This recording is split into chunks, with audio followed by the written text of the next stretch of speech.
slow up, no I don't take shit. I got no love for the fakeness. If you wanna play tough and wanna hate this, I'll always show up.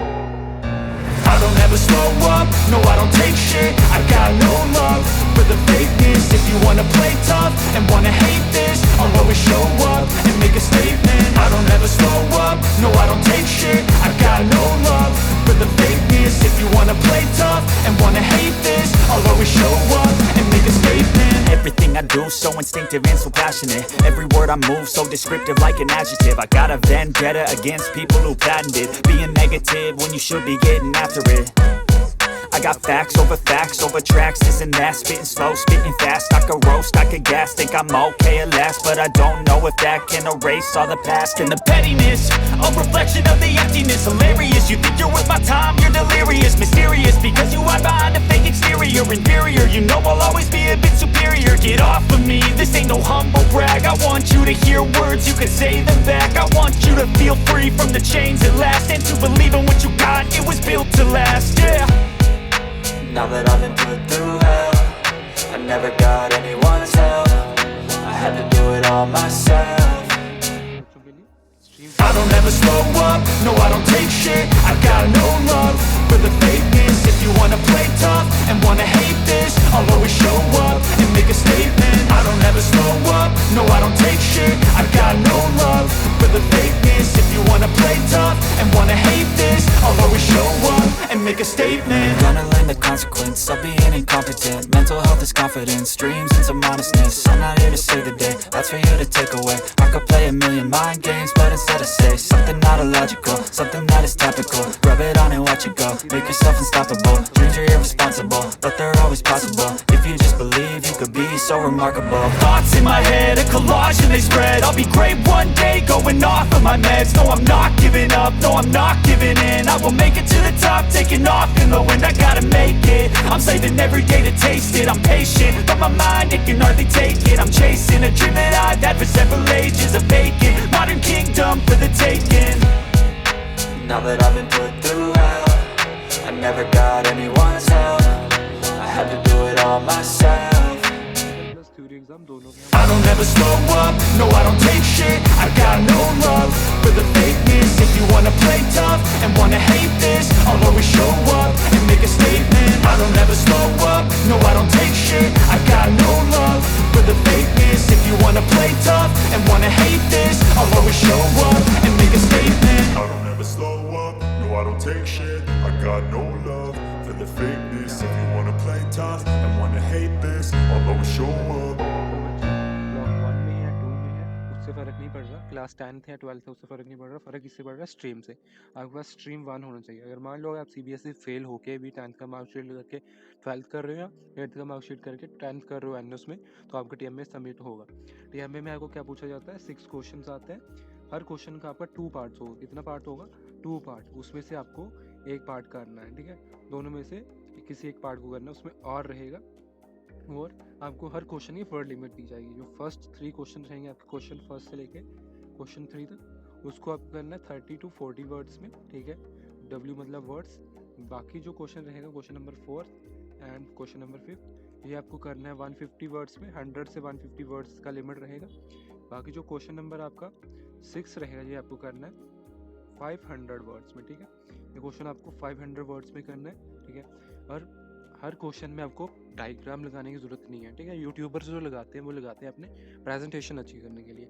Her question में आपको diagram लगाने की ज़रूरत नहीं है। जहाँ आपको पूछा जाता है, जहाँ आपको बोला जाता है ड्रा डायग्राम या ड्रा स्केच, वहाँ आपको लगाना है। पर पेंटिंग का एक ऐसा सब्जेक्ट है यहाँ आपको लगानी पड़ती है। डाटा एंट्री का एक सब्जेक्ट है, यहाँ आपको लगानी पड़ती है। बाकी जो नॉर्मल थ्योरी वाले सब्जेक्ट्स हैं उसमें आपको लगाने की ज़रूरत नहीं है। वहाँ आपको वहीं लगाना है जहाँ आपको पूछा जाए। टीएमए सबमिट करना आपके लिए ज़रूरी है, क्योंकि जो भी आपका फाइनल मार्क्स रहेगा, ठीक है। फाइनल मार्क्स की हम बात करें, जो भी आपका मार्क्स रहने वाला है, ठीक है। मार्क्स की हम बात करें, मान लो आपके पास इंग्लिश है, ठीक है। इंग्लिश के आपके कितने 20 मार्क्स हैं, ठीक है। मतलब आपके 20% टीएमए के मार्क्स हैं। 100 आपका क्वेश्चन पेपर रहेगा, ठीक है। उसमें से आपके 20% कहाँ से आएगा? टीएमए से। तो आपको टीएमए करना कंपलसरी है, क्योंकि जो भी आपका थ्योरी में परफॉर्मेंस रहेगी, मान लो आपने 100 में से 34 का आपने किया थ्योरी में, ठीक है। हम एक एवरेज स्टूडेंट की बात कर रहे हैं, प्लस आपने, ठीक है, 18 नंबर ले लिया प्रैक्टिकल मतलब TMA में, तो आपका टोटल प्लस करके जो भी होगा वो आपका क्या रहेगा, टोटल मार्क्स, ठीक है, जिसको हम टोटल मार्क्स बोलते हैं। TM मतलब टोटल मार्क्स रहेगा, जिससे आपको पास कर दिया जाएगा।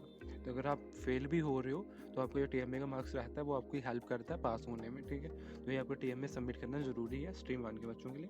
इसकी हम डेट की बात करें, एक्सपेक्टेड डेट क्या रहने वाली है, जो आपके सबमिट होंगे मई और जून 2025 में, ठीक है। जो अनसॉल्व TMA आपको मिलेंगे वो मिलेंगे NUS की ऑफिशियल वेबसाइट में।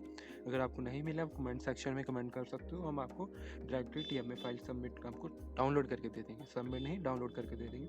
TMA को सबमिट कैसे करना है, जैसे आपको स्ट्रक्चर्ड इंस्ट्रक्शंस मिली होंगी, ठीक है, वैसे आपको सबमिट करना है। कुछ सेंटर्स आपके ऑफलाइन लेते हैं, ठीक है, submit at your study centres मतलब कुछ सेंटर्स आपके ऑफलाइन लेंगे और मोस्टली आपके ऑनलाइन सबमिट होते हैं। ऑनलाइन आपको स्कैन करना पड़ता है उस डॉक्यूमेंट को, जो भी आपको PDF फॉर्मेट में रहता है उसको आपने ऑनलाइन सबमिट करना होता है।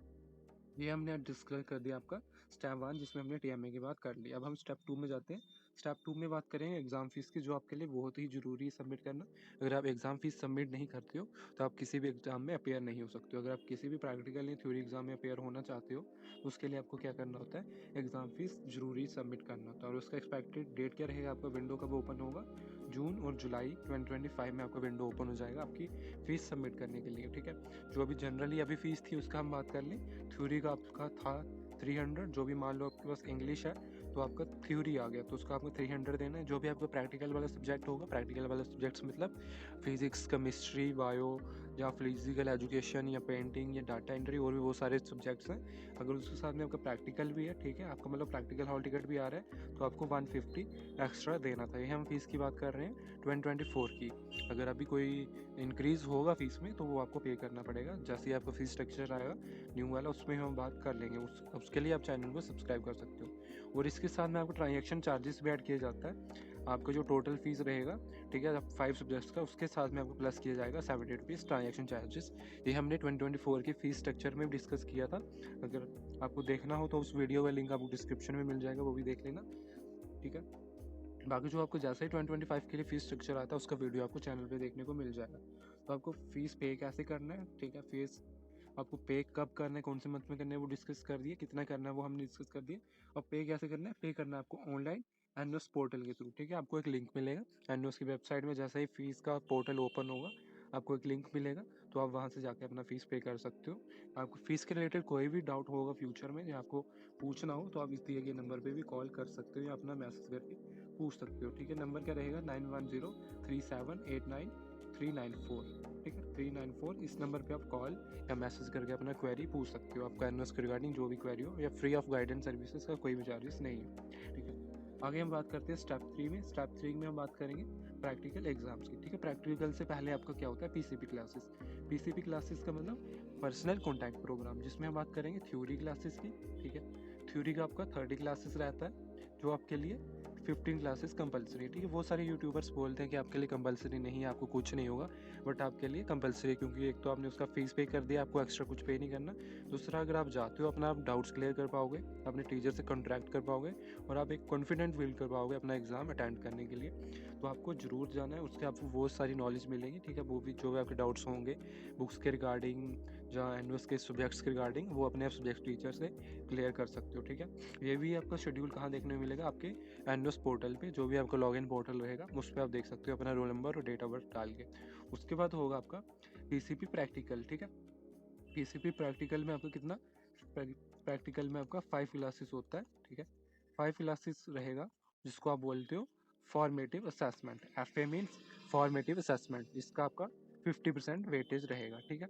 इसके लिए आपका हॉल टिकट आएगा। एक तो आपको किसके लिए आएगा, प्रैक्टिकल PCP के लिए, ठीक है, एक थ्योरी PCP के लिए। जो भी आपका प्रैक्टिकल PCP रहेगा ना, इसके लिए आपका हॉल टिकट आएगा। एक जो आपका प्रैक्टिकल एग्ज़ाम रहेगा उसके लिए हॉल टिकट आएगा, ठीक है। तो ये हम बात कर रहे थे हॉल टिकट की। तो उसमें आपका जो आपका समेटिव असेसमेंट रहता है, जिसको हम ऐसे ही बोलते हैं, उसका आपको 50% रहेगा। जो भी आपका FA का मार्क्स होगा प्लस आपका ऐसे का मार्क्स होगा, ठीक है। टोटल आपको जो भी होगा टोटल होगा वो आपका मिलेगा प्रैक्टिकल मार्क्स, ठीक है। टोटल आपका क्या होगा, प्रैक्टिकल मार्क्स, PM मतलब प्रैक्टिकल मार्क्स, ठीक है। इन दोनों का इंक्लूड करके जो भी आपका स्कोर रहेगा वो आपको प्रैक्टिकल मार्क्स मिल जाएगा, वो आपको फाइनल रिजल्ट में देखने को मिल जाएगा, ठीक है। तो आपको वो फॉलो करना है गाइडलाइंस NUS का, जो भी आपको प्रिपेयर करना हो practical file. Practical file prepare करने के लिए आपको लैब मैनुअल कहाँ मिलेगा, जो भी आपका ऑनलाइन कोर्स है ना, ऑनलाइन स्टडी मटेरियल है उसका, वहाँ आपको देखने को मिल जाएगा। नहीं तो आप हमारे टेलीग्राम चैनल से भी डाउनलोड कर सकते हो, नहीं तो आप ऑनलाइन जो भी कोर्स है आपको ऑनलाइन स्टडी मटेरियल है उसका, वहाँ से भी आप ले सकते हो। ठीक है, वहाँ आपको लैब मैनुअल ऑप्शन मिलेगा हर एक सब्जेक्ट्स में, तो वहाँ से आप डाउनलोड कर सकते हो। उसके बाद स्टेप 4 की बात करते हैं, जिसको आप हॉल टिकट भी बोलते हो और जिसको हम एडमिट कार्ड भी बोलते हैं। ठीक है, हॉल टिकट की बात करें, हॉल टिकट आपका 3 तरह का आता है। एक आता है आपका PCP का, ठीक है, एक आता है आपका प्रैक्टिकल एग्जाम्स का, ठीक है, प्रैक्टिकल एग्जाम्स का, एक आता है आपका थ्योरी एग्जाम्स का। ठीक है, एंड उसमें आपको 3 हॉल टिकट मिलते हैं, जिसको आपको डाउनलोड करना होता है। ये वाला आपको मिल जाता है आपके लॉगिन पोर्टल पे। ठीक है, इसके लिए आपको एक लिंक मिलता है, एक डेट मिलती है, जब आपका रिलीज़ किया जाता है आपको नोटिफिकेशन मिलता है उसके वेबसाइट्स पे या यूट्यूब पे, वहाँ से आप डाउनलोड कर सकते हो। ठीक है, वहाँ से आप इन्फॉर्मेशन लेके अपना डाउनलोड कर सकते हो। ठीक है, तो ये रिलीज़ कब होता है, उसके ऑफिशियल वेबसाइट में रिलीज़ होता है, और ये मैंडेटरी अगर आप फाइनल एग्ज़ाम प्रैक्टिकल या थ्योरी एग्ज़ाम में अटेंड कर रहे हो, अपेयर हो रहे हो, तो आपको हॉल टिकट लेना ही होगा। उसके साथ में और भी बहुत सारे डॉक्यूमेंट होते हैं, वो हम लास्ट में डिस्कस करते हैं। अभी हम बात कर लेते हैं हॉल टिकट और एडमिट कार्ड। तो अवेलेबल कहाँ होगा, एनयूएस की वेबसाइट में। इसका रिलीज़ होने के टेंटेटिव डेट क्या रहने वाला है, सितंबर में। ठीक है, सितंबर 2025 में ये रिलीज़ कर दिया जाएगा। ठीक है, इसको आपने सिंपली डाउनलोड करके प्रिंट करके अपने पास सेव रखना है। और इसी साथ में आपको कौन से डॉक्यूमेंट लेने हैं। ठीक है, डॉक्यूमेंट आप याद रख लेना, जब भी आप एग्ज़ाम देने जाओ या एनयूएस के स्टडी सेंटर या रिसर्च सेंटर में विजिट करो, तो एक तो आपको अपना ID कार्ड ले लेना है। ठीक है, जो अपना ID कार्ड रखना है कलर फ्रूट प्रिंट आउट में, एक आपको रखना है अपना आधार कार्ड। इसके साथ आप ना किसी भी रीजनल सेंटर या किसी भी अपने एड्रेस पे, जो भी आपका स्टडी सेंटर का एड्रेस हो, रीजनल सेंटर हो या उसको कोई भी ऑफिस हो, वहाँ विजिट कर सकते हो। ठीक है, प्राइवेट नहीं होना चाहिए। प्राइवेट जो सेंटर्स होते हैं, जो भी एजेंसीज होती है एडमिशन्स के लिए, उसकी बात नहीं कर रहा हूँ। जो मैं स्टडी सेंटर्स होते हैं, स्कूल्स होते हैं, उनकी बात कर रहा हूँ, जो अंडर आते हैं एनयूएस के। ठीक है, तो वहाँ आपको ID कार्ड और आधार कार्ड के साथ विजिट कर सकते हो। आधार कार्ड नहीं है तो और भी बहुत सारे डॉक्यूमेंट होते हैं जो गवर्नमेंट अप्रूव्ड हो। आधार कार्ड के साथ आप मान सकते हो वोटर ID, ठीक है, ड्राइविंग लाइसेंस, और भी बहुत सारे हैं, वो भी आप ले सकते हो। बट जब आप एग्ज़ाम देने जा रहे हो, इन दोनों के साथ आपको हॉल टिकट भी लेना होगा। ठीक है, इन दोनों के साथ आपको colourful print out hall ticket का भी लेना होगा, फिर आपको एंट्री मिलेगा अपने प्रैक्टिकल एग्जाम्स में या PCP क्लासेस में, थ्योरी एग्जाम्स में। फोर्थ आता है हमारा फाइनल एग्ज़ाम। तो आपका फाइनल एग्ज़ाम कब होगा, फाइनल एग्ज़ाम्स की बात करें हम, अक्टूबर 2025 में होगा। ठीक है, और पूरी ऑल ओवर जहाँ भी एनयूएस के सेंटर्स हैं इंडिया में या बाहर फॉरेन में, सभी जगह अक्टूबर 2025 में एग्ज़ाम स्टार्ट कर दिए जाएंगे। जो डेट शीट आएगी आपकी, वो एनयूएस की वेबसाइट में रिलीज़ होगी, उसका भी आपको नोटिफिकेशन देखने को मिल जाएगा इसी चैनल पे। उस नोटिफिकेशन के लिए आप चैनल को सब्सक्राइब भी कर सकते हो। ठीक है, आपको कहाँ कर रीच करना होगा, स्टडी सेंटर पे एडमिट कार्ड और एल मतलब कि मान लो आपके 2 टाइम रहते हैं। आपका टाइम क्या रहेगा एग्ज़ाम्स का। ठीक है, अब समर्स की बात करूँ, 2:30 से लेके 5:30 आपका टाइम रहता है। ठीक है, ये हम समर्स की अप्रैल की बात कर रहे हैं। जो अक्टूबर की बात होती है, अक्टूबर में आपका 2 से लेके 2 बजे से लेके 5 बजे तक एग्ज़ाम चलते हैं। जो भी एग्ज़ाम 3 आवर्स के होते हैं। कौन से एग्ज़ाम, जो 3 आवर्स के होते हैं। ठीक है, जो एग्ज़ाम 2 आवर्स के होते हैं वो 4 बजे ख़त्म हो जाते हैं। ठीक है, 2 से 4 कौन से एग्ज़ाम चलते हैं, जो छोटे एग्ज़ाम्स होते हैं, जो 2 आवर्स के होते हैं, जैसे डाटा एंट्री का हो गया, पेंटिंग का हो गया, वो आपके 2 घंटों में ख़त्म हो जाते हैं। ठीक है, ये 3 आवर का रहता है, ये 2 घंटे का रहता है। तो ये टाइम रहता है आपका। ठीक है, अक्टूबर के लिए जो 2 बजे वाला टाइम है अक्टूबर के लिए, 2:30 वाला टाइम है ये अप्रैल के लिए। तो आपको हर बार जब भी आपका एग्ज़ाम आ रहा है, आपको 30 मिनट्स पहले पहुंच जाना है। ठीक है, अपने सेंटर पे अपना ID कार्ड लेके, अपना डॉक्यूमेंट लेके, अपना वाटर बोतल लेके 30 मिनट्स पहले पहुंच जाना है अपने फाइनल या प्रैक्टिकल या फाइनल एग्ज़ाम देने के लिए। ठीक है, आगे हम बात करेंगे प्रैक्टिकल फाइल कैसे बनाना है, उसका एक अलग टॉपिक है, वो हम अलग वीडियो में डिस्कस करेंगे। आज के लिए इतना ही। हम बात कर लेते हैं समरी की। ठीक है, टाइम लाइन कर लेना, एक बार इसको आप स्क्रीनशॉट ले सकते हो। ठीक है, इसमें बात क्या कर रहे थे, इसमें हम बात कर रहे थे कि आपका TMA सबमिट कब होगा। TMA सबमिट होगा आपका मई से जून में। ठीक है, एग्ज़ाम फीस कब होगा, जून जुलाई में। प्रैक्टिकल कब होते हैं आपके, मोस्टली अगस्त मिड से लेके सितंबर के बीच आपके प्रैक्टिकल हो जाते हैं। ठीक है, एडमिट कार्ड आपका सितंबर में आएगा, जिसको आप हॉल टिकट बोलते हो, और फाइनल एग्ज़ाम आपका अक्टूबर में होंगे। अब हम बात कर रहे थे रिजल्ट का। ठीक है, रिजल्ट की हम बात कर रहे हैं, रिजल्ट आपका कब डिक्लेयर कर दिया जाएगा। रिजल्ट आपको जो भी होगा वो आपका रिजल्ट यहाँ मैं आपको लिख के बता देता हूँ। रिजल्ट आपका कब आएगा, दिसंबर में आ जाएगा। अगर किसी रीज़न से एक्सटेंड होता है, ठीक है, एक्सटेंड हुआ तो वो कब कहाँ तक जा सकता है, जनवरी तक। ठीक है, जनवरी से आपका रिजल्ट लेट नहीं होगा, दिसंबर में आपका रिजल्ट आ जाएगा। और अगर किसी रीज़न से एक्सटेंड हुआ भी तो वो जनवरी में आपका रिजल्ट डिक्लेयर कर दिया जाएगा और आप पास हो या फेल हो वहाँ आपको देखने को मिल जाएगा, ठीक है। बाकी आपको एनुअस के रिगार्डिंग कोई भी डाउट हो आप हमारे कमेंट सेक्शन में पूछ सकते हो। इसी के साथ हमारे टेलीग्राम चैनल को भी ज्वाइन कर सकते हो। आज के लिए इतना ही, थैंक यू।